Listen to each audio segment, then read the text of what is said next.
The clang of the iron hatch echoed through the stone ribs of the corridor, a bruised bell tolling for the condemned.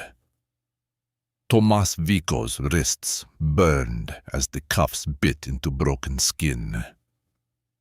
His sweating palm twitched in their embrace, itching with the ghosts of cigarettes smoked on freedom's side of midnight. Custodians in stained uniforms pushed him forward, their boots scraping over tiled dampness, voices hushed, like priests ushering secrets to the grave. The air was so cold, his nostrils ached, and each breath stank of mold, ancient bleach, and rust thick as old blood beneath cracked paint.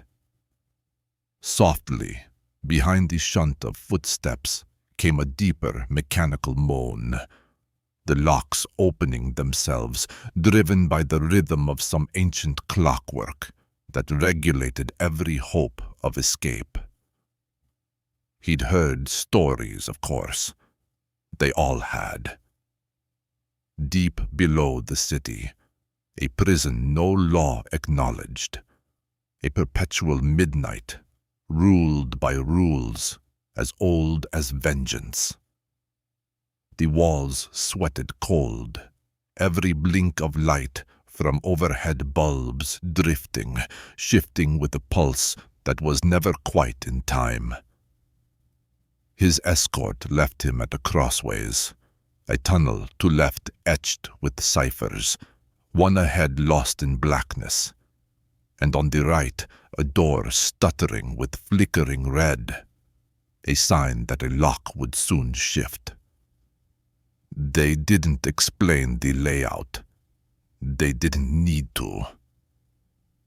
"Choose," the fat guard grunted, a smile pulling thin lips back from yellow teeth. "Your punishment. Your path." Behind Tomas, somewhere in the deep, something scuttled, the high, dry hiss of claws on tile. Goose flesh raced up his arms. He was not alone. 3 others, faces bruised and bleak in the light, stood hunched near the crossroads. Kari, eyes swollen and defiant, behind a tangle of hair. The old man they called Mr. Arkady, muttering prayers in a language Tomas couldn't place. And Sienna, jaw clenched, hands wrapped around her own elbows, trying, perhaps, to hold in the guilt. They exchanged glances, every eye shining with the same silent question. All had chosen. All were here. Did any deserve what waited below? A whirring, like a storm of insects, began to grow beyond the nearest corridor. The red flicker on the door was joined by a heartbeat pulse, each beat heavier, as though the lock synchronized with something alive, something waiting. And between that mounting rhythm, a new smell, the sharp metallic tang of spent fireworks, mixed with wet rat fur, flowed around their feet. Kari spoke first, her voice scraped raw. "We run together." She touched Tomas's arm. "Don't leave anyone." Arkady nodded, praying, or just pretending. Sienna hesitated, lips trembling, about to say something, but a new clang, deeper and bone-hollowing, sounded behind them. Another route sealed. The locks gave them direction, forward or not at all.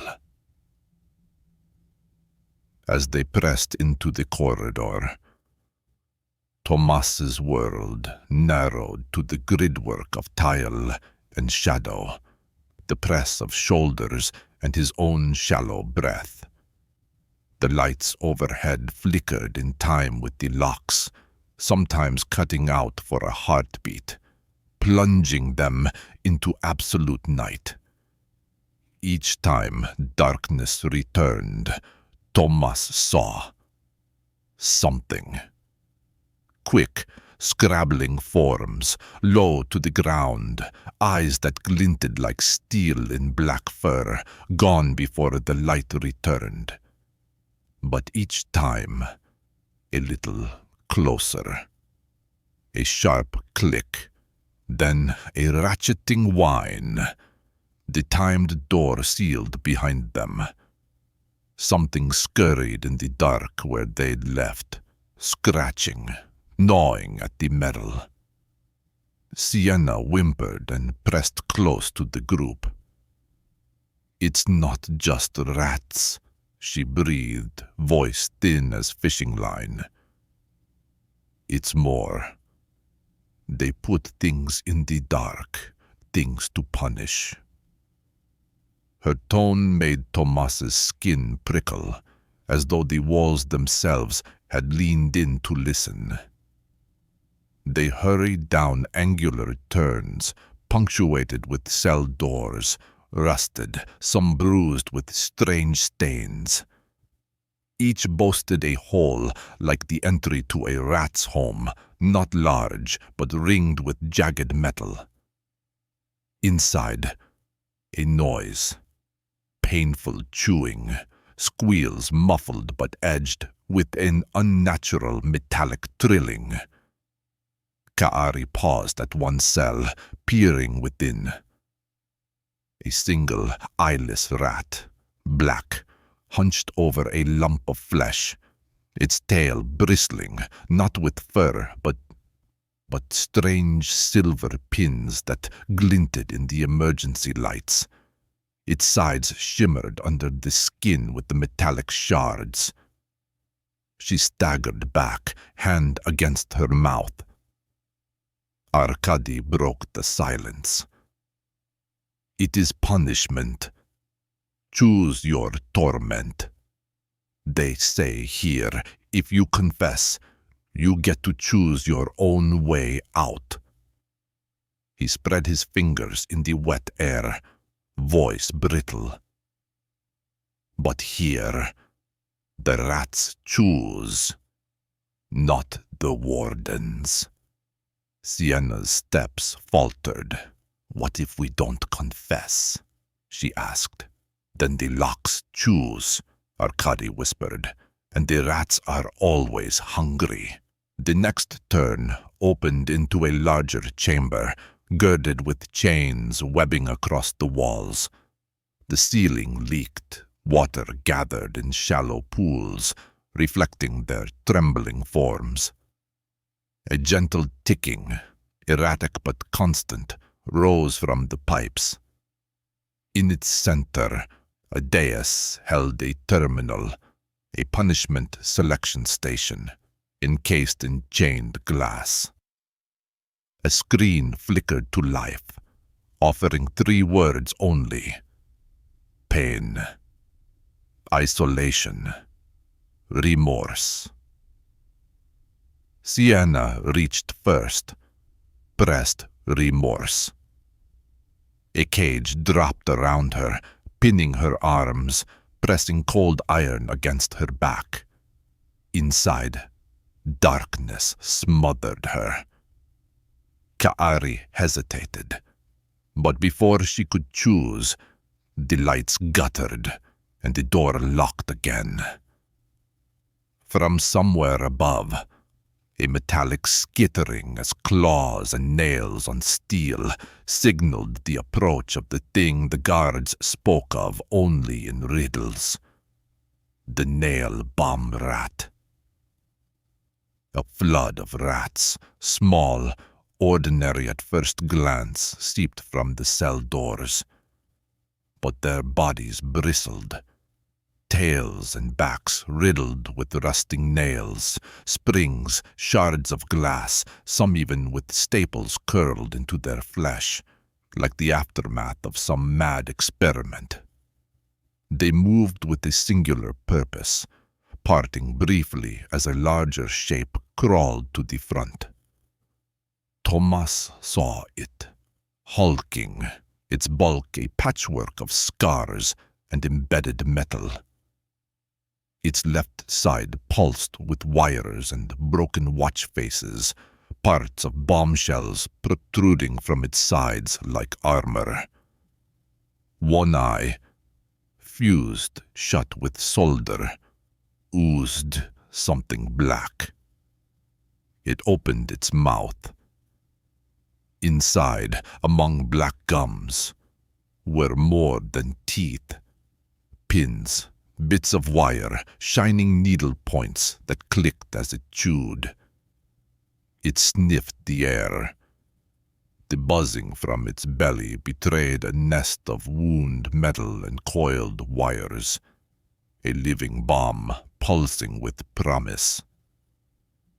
The nail bomb rat was not content to kill. It was made for punishment, its body a prison of pain.